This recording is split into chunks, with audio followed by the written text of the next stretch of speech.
Hallelujah. आइए हम गीत गाएंगे, उसके बाद में कुछ संदेश सुनेंगे। परमेश्वर के नाम की स्तुति है और उसका धन्यवाद करते हैं कि हमें जीवित रखा, जिंदगी दिया, उस परमेश्वर का शुक्रिया अदा करते हैं। तो आइए देख लेते हैं। Praise the Lord.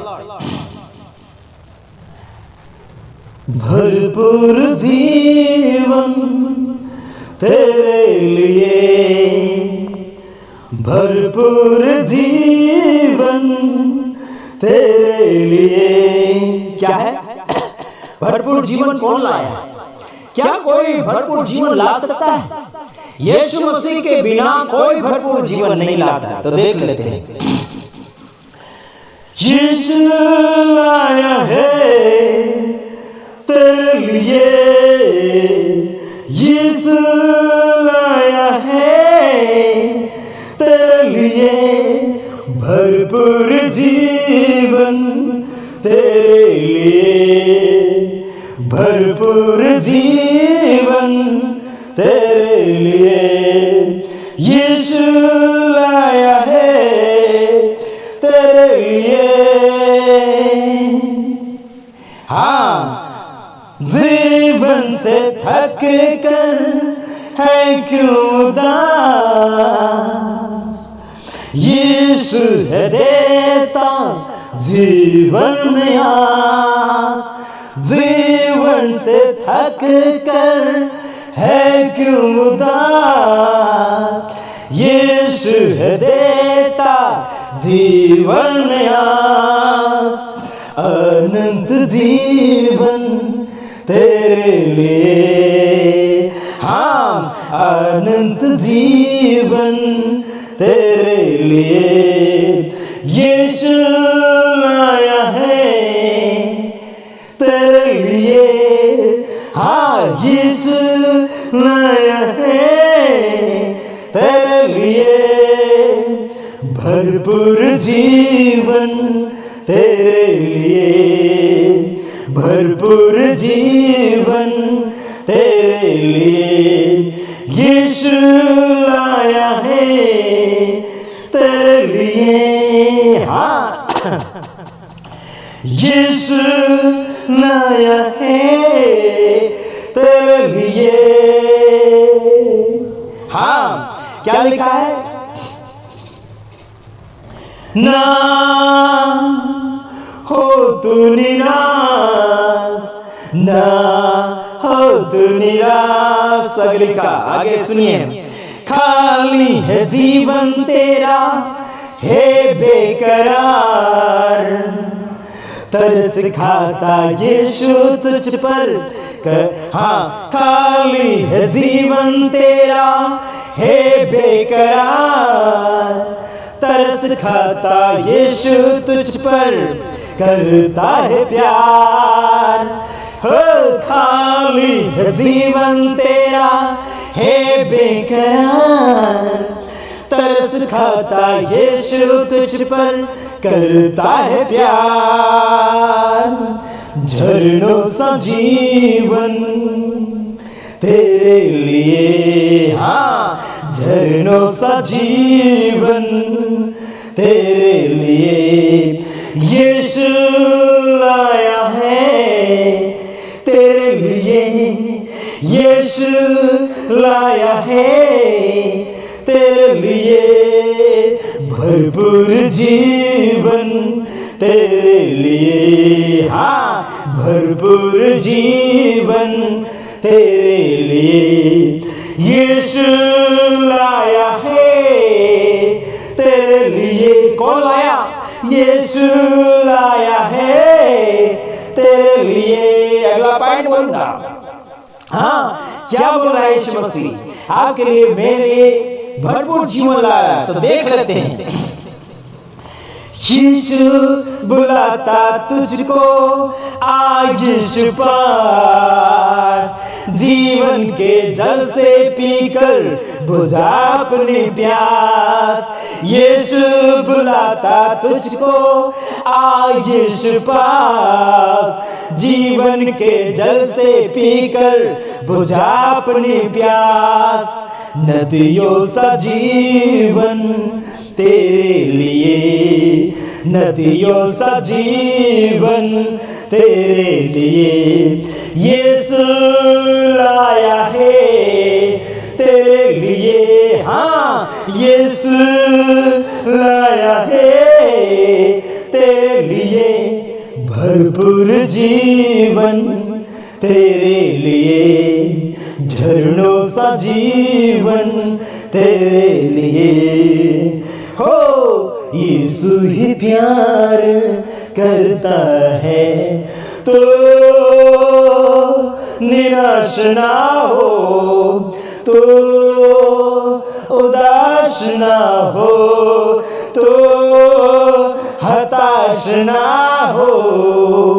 फिर लास्ट में, हाँ, भरपूर जीवन तेरे लिए, झरनों सा जीवन तेरे लिए। कौन लाया है? यीशु लाया है तेरे लिए, तेरे लिए, तेरे लिए, तेरे लिए। आइए सुन लीजिएगा। हालेलुया। प्रभु यीशु मसीह के मधुर नाम में आप सभी को प्रेमी सलाम। जय यीशु मानव सेवा में आप सबका हार्दिक स्वागत है। साथ ही साथ मैं आपको इतना कहना चाहता हूं, प्रभु में आप सबका भाई आशीष राजकुमार और गुजरात की धरती से आपको लगातार समाचार देते चले आ रहा है, प्रभु यीशु मसीह का समाचार। और मैं विशेष करके लोगों की जानकारियां देता हूं आत्मिक जीवन में और सांसारिक जीवन में क्या हो रहा है, क्या नहीं हो रहा है, सारी बातें खुलासा करते हुए आपके सामने मैं परमेश्वर का वचन रखने के लिए कोशिश करता हूं और लगातार आपको जागृति में ले जाने के लिए कोशिश करता हूं। हालांकि मुझसे जो टक्कर करने वाले लोग कुछ लोग हैं और वो हार चुके हैं और हाथ पैर जोड़ने लगे हैं और माफी मांगने के लिए काफी कोशिशें जारी रखते हैं, लेकिन फिर भी हम माफ करते हैं। लेकिन इतना याद रखना, परमेश्वर के वचन के अनुसार अगर चलोगे तब जाके आपको पूरी रीति से माफी मिलेगी परमेश्वर की ओर से। अगर हमने माफ कर दिया और आपने अपने जीवन में काम नहीं सुधारा तो हमारा माफ करने का कोई प्रतिफल नहीं है। हेलो, याद रखना, मैं आपको कुछ बातें सिखाना चाहूंगा। इंसान की जिंदगी कैसी होना चाहिए और कैसी होने के कारण वो मरते चला जा रहा है, घुट घुट कर मर रहा है। तो याद रखना, आगे सुनाते हैं पहला तीमुथियुस उसका 2:4 वचन। वह यह चाहता है कि सब मनुष्य का उद्धार हो और वे सत्य को भली भांति पहचान ले। हालेलुया। यीशु मसीह की इच्छा और यीशु मसीह की योजना, यीशु मसीह की जो इच्छा, मन की भावनाएं हैं, ये भावनाएं हैं कि सब लोग यीशु मसीह को जाने, परमेश्वर को जाने, सत्य को जाने, सब मनुष्य उद्धार पाए। क्या पाए? सारे लोग उद्धार पाना चाहिए, सारे लोग आजादी पाना चाहिए, सारे लोग आशीषों में बदलना चाहिए, सारे लोग और परमेश्वर को अच्छी रीति से पहचान लेना चाहिए। हालांकि लोग खुद को नहीं पहचान पा रहे तो परमेश्वर को क्या पहचानेंगे?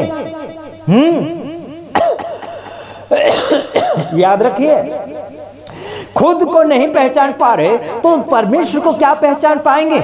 इतना याद रखो। आने वाले समय में कुछ दिनों के बाद गणपति का त्योहार आ रहा है, यानी कि उसको बिठाएंगे। मैं उसका विरोध नहीं कर रहा, हालांकि सच्चाई बताते चला जा रहा हूं। अगर परमेश्वर को पहचानते तो ऐसी मूर्तियों के पीछे नहीं भागते, चाहे कोई भी मूर्ति हो, चाहे मेरी हो या इंसान की हो, चाहे भगवान की हो या कोई भी हो। तो याद रखना, अगर परमेश्वर को पहचान लेते तो ऐसी मूर्तियों के पीछे नहीं भागते। अगर खुद को भी पहचान लेते तो खुद को गुमराह, गलत रीति से चलाने के लिए कोशिशें नहीं करते।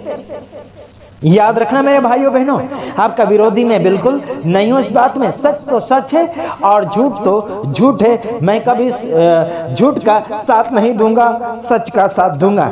याद रखिए, परमेश्वर ये चाहता है कि सबका उद्धार हो जाए और सब परमेश्वर को अच्छी रीति से पहचान ले, ऊपर से नीचे, अंदर बाहर परमेश्वर को बहुत अद्भुत रीति से अनुभव कर लें। ये परमेश्वर की इच्छा है। बल्कि आपकी और मेरी इच्छा कहां है? मूर्तियों के ऊपर है क्या?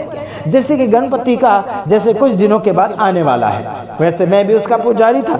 हालांकि मैंने क्यों छोड़ दिया उस कुछ बातें मैं आपको बताऊंगा। उसका सिर जो है हाथी का है, यानी कि नकली सिर है, और एक हाथी को मारकर उसको सिर लगा दिया गया काट कर।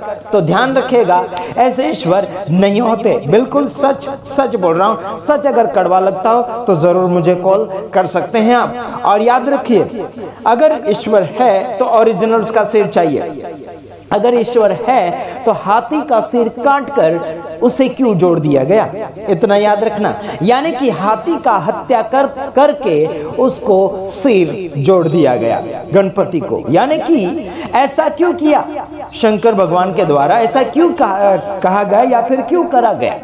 तो इसका मतलब है एक को नाश किया, एक को बर्बाद कर दिया और एक को बना लिया।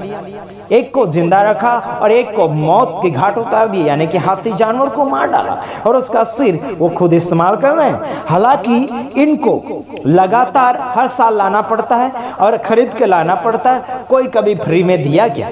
कोई कभी फ्री में दिया मूर्ति? नहीं दिया, उसे खरीदना पड़ता है और दुकानदार उसे बेचते हैं। यानी कि आजकल लोग भगवानों की भी कीमत लगा दिए जा रहे हैं, कभी 500, कभी 200, कभी 5000, कभी 10,000 है ना। भगवानों की मूर्तियों का भाव लगाया जा रहा है।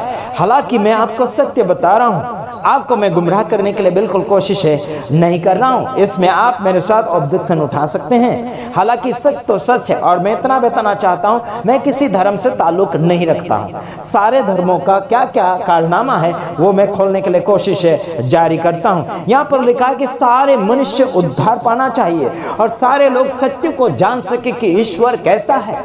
क्या मेरा ईश्वर थे आपका ईश्वर 10 हाथ या फिर अलग अलग प्रकार के जानवरों के मुंह वाले हैं? बिल्कुल नहीं। क्या हमारे परमेश्वर का 10 या 8 या 19 हाथ है? बिल्कुल नहीं है। लेकिन परमेश्वर आत्मा है और परमेश्वर को पहचानने के लिए आत्मा को सत्य बनाना पड़ेगा मेरे भाइयों बहनों। हालेलुया। और जिसको ढंग नहीं उठने बैठने का, उसकी हम क्या पूजा कर सकते हैं? क्या सेवा करें उसकी? जो हर साल मरता है, डूबता है, हर साल आता है जाता है, ऐसे भगवान नहीं होते। परमेश्वर एक बार आता है और कभी जाता नहीं यार। वो हमेशा आपकी संगति करना चाहता है, हमेशा आपकी देखभाल करना चाहता है, वो आपकी सेवा करना चाहता है। ईश्वर जिसका नाम है यीशु मसीह आपकी सेवा करना चाहता है। जब यीशु मसीह 3.5 साल इस जगत में आया, यानी कि 3.5 साल सेवा किया, 33.5 साल तक जगत में रहा और 3.5 साल उसने सेवा की और वही सेवा आपको और मुझे सौंप दी गई है। इसका मतलब है ये जो सेवा हम कर रहे हैं वो यीशु मसीह के नाम की सेवा है। यीशु मसीह का काम हम कर रहे हैं, यानी कि मानव सेवा। यीशु मसीह जगत में मानव सेवा करने के लिए आया था और वही सेवा आपको और मुझे सौंप दिया गया है। इसमें कोई डाउट नहीं है। अगला वचन मैं आपको बोलूंगा, आगे की ओर चला जाऊंगा, इसमें कोई डाउट नहीं। और सच तो सच है, सारे भगवानों का आप देख सकते हैं कितने हाथ है, कितने पैर हैं, कितने पत्थर के हैं, कितने मिट्टी के, कितने और कागज के हैं और बहुत सारे ऐसे बना चुके हैं, प्लास्टिक के हैं, है ना। हाँ, तो इसके पीछे आपको और मुझे दौड़ने की जरूरत नहीं है। अगला वचन मैं आपके सामने पढ़ूंगा।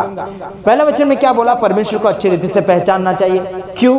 उद्धार हमें अगर मिला तो आगे हम पढ़ सके। उद्धार मिलेगा तब जाकर ही इंसान ईश्वर को पहचानेगा। बिना उद्धार से इंसान परमेश्वर को पहचानने में न वो सक्सेस नहीं होता है।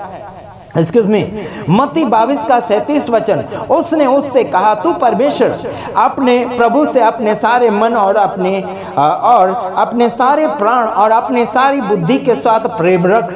हाँ जी, क्या करना चाहिए हमें? परमेश्वर से प्यार कैसे करना चाहिए, है ना? पूरे मन से करना चाहिए और सारे प्राण से करना चाहिए और अपनी सारी बुद्धि से भी उसे क्या करना चाहिए? प्रेम करना चाहिए। क्या करना चाहिए? उसे क्या करना चाहिए? प्रेम करना चाहिए, पूरी बुद्धि के साथ, पूरे मन के साथ। हाँ जी, प्रभु आपके और मेरे जीवन में आना चाहता है। कुछ लोग अधूरा प्यार करते, परमेश्वर को प्यार अधूरा दर्शाने के लिए कोशिश करते, आधा अधूरा, या थोड़ा घंटी बजाते जाएंगे, प्रार्थना करते जाएंगे, फिर भी इधर उधर नजर भटकाते चलते चले जाते हैं। इसका मतलब है ये अधूरा विश्वास है और अधूरा ज्ञान है और यह मूर्ख लोगों का काम है। सेवा करते करते गुमराह होते चले जाएंगे। हाँ जी, सावधान रहिएगा। आपका और मेरा परमेश्वर पानी में नहीं डूबता, आपका और मेरा परमेश्वर मरता नहीं, आपका और मेरा परमेश्वर खरीदने से नहीं मिलता। हाँ जी, आपका और मेरा परमेश्वर खरीदने से नहीं मिलता। तो आइए देख लेते हैं मत्ती 6:1। सावधान रहो, तुम मनुष्य को दिखाने के लिए अपने धर्म के काम ना करो, हाँ नहीं तो अपने स्वर्गीय पिता से कुछ भी फल न पाओगे। क्या कहा गया है? सावधान रहो, तुम मनुष्य को दिखाने के लिए अपने धार्मिकता के काम ना करो। बजाएंगे ढोल, बजाएंगे बांसुरी, नाचेंगे कूदेंगे, दिखाने के लिए तालियां बजाएंगे। हाँ जी, धर्म के काम दिखाने के लिए कोशिश कर रहे हैं। यहाँ पर लिखा है कि सावधान रहो, तुम लोगों को यानी मनुष्य को दिखाने के लिए धर्म के काम ना करो। ना करो मतलब ना करो। क्या कर रही संसार? आप करेंगे कुछ दिनों के बाद 9 दिन या 5 दिन या 10 दिन बिठा लेंगे, कुछ दिनों के बाद और नवरात्रि करेंगे, फिर और क्या क्या करेंगे। मसीह लोग भी यही करते हैं, क्रिसमस करेंगे, ये करेंगे, वो करेंगे, पुनरुत्थान करेंगे और बहुत सारा ऐसा है, गुड फ्राइडे करेंगे, ये करेंगे। अरे भाई, एक बार हो चुका सो हो चुका, फिर आपको आगे की ओर दौड़ना है। बार बार ईश्वर के बारे में फालतू के काम ना करें। जो है सो है, आगे बढ़ो। हाँ, लोगों को दिखाने के लिए बिल्कुल ना करें। अगर आपका परमेश्वर है तो आपके साथ रखो, अगर आपका परमेश्वर है तो आपके घर रखो, आपका परमेश्वर है तो दिल में यानी मन में रखो। हाँ जी, परमेश्वर वर्षों में महीनों में नहीं आता, उसके प्रोग्राम में अलग अलग प्रकार से नहीं किए जाते हैं। जो है सो है, प्रवचन देते रहिएगा। हाँ जी, ईश्वर खरीदा नहीं जाता, ईश्वर फ्री में मिलता है, वो है आत्मा। तो आइए देख लेते हैं। अगर आपको कोई डाउट लगता है तो जरूर फोन करने के लिए कोशिश करें। आपको नीचे मेरे वीडियो के नीचे डिस्कशन में आपको नंबर मिल सकता है, तो देखिएगा आगे। अगर ऐसा करते चले जाओगे, दिखाने का आप योजना बनाओगे, तो आपको परमेश्वर की ओर से कोई भी कुछ नहीं मिलेगा, फल नहीं मिलेगा, ना ही कोई आशीष मिलेगी, ना ही कोई आपको अच्छा मिलेगा। मेरे भाइयों बहनों, अगर अच्छा कुछ प्राप्त करना चाहते हैं तो अच्छा करो। तो आइए अगले वचन में आपके पास आ रहा हूं और आपको समझाने के लिए कोशिश कर रहा हूं। तो आइए देख लेते हैं रोमियो 6:23 वचन में क्या लिखा है। पाप की मजदूरी, क्योंकि पाप की मजदूरी तो मृत्यु है ना, क्योंकि पाप की मजदूरी तो मृत्यु है, परंतु परमेश्वर का वरदान हमारे प्रभु यीशु मसीह में अनंत जीवन है। देखो, पाप की मजदूरी मूर्ति पूजा पाप है, गलत करना पाप है, झूठ बोलना पाप है, आरोप लगाना पाप है, और गुमराह करना पाप है, और अधर्म पाप है, और विश्वासघात करना पाप है, और मूर्तियां बनाकर बेचना या जो भी है, दगेबाजी, 2 नंबर का धंधा पूरा पाप है। और उसकी मौत क्या है? उसकी सजा क्या है? मौत है, मौत। हाँ, अगर यीशु मसीह में आ गए, यीशु मसीह आपके अंदर आ गया, तो आपके लिए क्या है? अनंत जीवन, मतलब कायम का जीवन, हमेशा का जीवन आपके और मेरे लिए अमर रहेगा। Praise the Lord. क्या कर रहे हैं मेरे भाइयों बहनों? आपका और मेरा जीवन अगर अमर बनाना, अनंत जीवन बनाना है, तो परमेश्वर के वचन के साथ आना है। पाप की मजदूरी तो मौत है, झूठ करना मौत है, गलत करना मौत है। मौत की ओर तड़प रहे हैं आप, मौत की ओर जा रहे हैं, कोमा में जा रहे हैं। कोमा से रोकना है या फिर रुकना है, तो परमेश्वर के वचन के साथ चलिएगा। आगे देखिए, एक वचन के बाद मैं समाप्ति की ओर जाऊंगा। प्रकाशित वाक्य उसका 21:8 में लिखा, पर डर ठोको और अविश्वासियों और घिनौनों और हत्यारों और व्यभिचारियों और टोन्हों और मूर्ति पूजकों और सब झूठों का भाग उस झील में मिलेगा जो आग और गंधक से जलती रहती है। क्या बोला मैंने? डरपोक। डरपोक किसी का सहारा ढूंढने जाते हैं, है ना, इनको डरपोक कहा जाता है। डरते हैं ये लोग, अच्छा काम करने भी डरते हैं, है ना। हाँ, बहुत सारी ऐसी बातें आएगी, लेकिन मैं थोड़ा थोड़ा पॉइंट आपको बता। अविश्वासी मतलब बिना विश्वास वाले, खाली डब्बा, है ना, जिसमें कोई विश्वास नहीं, जिसमें कोई ओरिजिनल नहीं। और आगे लिखा घिनौना मतलब खराब, जिसमें कोई ओरिजिनल नहीं, जिसमें कोई सत्य नहीं, खराब है, जैसे भंगार जिंदगी।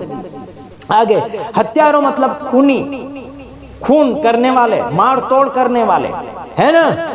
हाँ, थोड़ा थोड़ा पॉइंट बताते चला जा रहा हूं। और आगे लिखा है व्यभिचारियों मतलब किसी मर्द के साथ या कोई लेडीज के साथ गलत व्यवहार करते हैं, अपनों को छोड़कर दूसरों के साथ गलत व्यवहार करते हैं, व्यभिचार यानी पाप।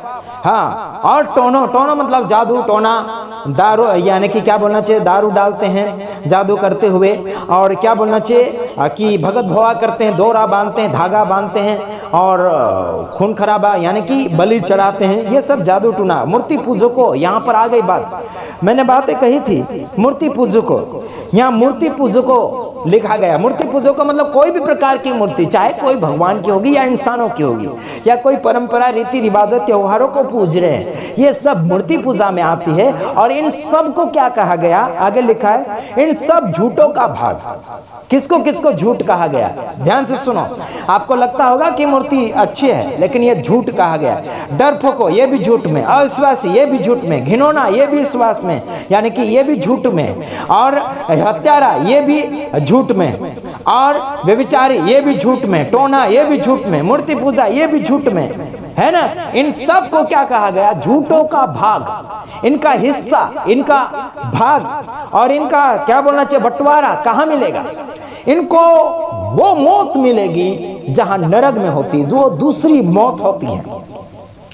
तड़प तड़प के मरेंगे, तड़प तड़प के मरेंगे। इनको कीड़े पड़ेंगे, जहां वहां कीड़े घुस जाएंगे, है ना। आप लोगों को अच्छा लगता है मूर्ति पूजा करना? करना तो करो, मरो, हमारा क्या उसमें। चाहे मसीह लोग हो, चाहे हिंदू लोग हो, चाहे मुस्लिम लोग हो, कोई भी हो, अगर ऐसे काम कर रहे होंगे तो मैं आपको इतना रिक्वेस्ट करता हूं कि आप बिल्कुल ऐसे चीजों से बाहर आ जाइए। आपकी श्रद्धा, आपका विश्वास परमेश्वर की ओर लगाइए और आप आगे बढ़ते चले जाइए। इसमें कुछ रखा नहीं है, और ना ही आपके विश्वास को बढ़ा सकता है और ना ही आपको कम ज्यादा कर सकता है। हालांकि इन चीजों के पीछे अगर पड़ोगे तो आपका सत्यानाश जरूर हो सकता है। ये मेरी बातें नहीं, बाइबल की बातें हैं, जो आपको मौत मिल जाएगी इन झूठों के पीछे अगर दौड़ोगे तो।